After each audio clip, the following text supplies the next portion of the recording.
simplify this expression, the root of x times the root of x. So the first stage is to rewrite this as the root of x times x raised to the 1/2. So I'm rewriting this inner root as 1/2. Look at the color coding, okay?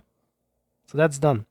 Now we have to work on this. Remember that here, maybe I'll do this one in blue, there's a 1. And this is a 1/2. A basic rule states when you're multiplying two bases like these here, then you can just add the exponents because the bases are the same. So we got to rewrite this as x raised to the 2/2 times x raised to the 1/2. So I'm writing this blue one here as 2/2. They're equivalent because 2 divided by 2 is 1.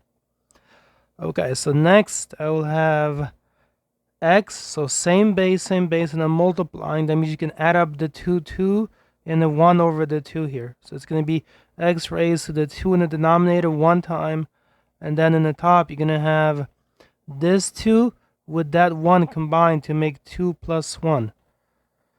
Okay, next we'll have the root of x raised to the 3/2.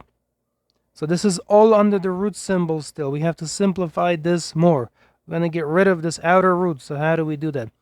Remember that usually this means there's like an implied index of 2 in this position. So that means we can write this as x to the 3/2 raised to the 1/2. So usually this means like this index of 2, it ends up being like the bottom of the fraction, and there's a 1. So the square root or the second root is raising to the 1/2. Okay, so after that, we're going to have this. You're going to multiply the 1 by the 3 by the rules of fractions. So it's going to be x to the what? 3. Sorry. This was meant to be a 3 times a 1. And in the bottom, I'm going to have this 2 times that 2. So it's going to be 2 times 2. So it's going to leave us with x raised to the 3 times 1. So that's 3. And in the bottom is 2 times 2, which is what? 4.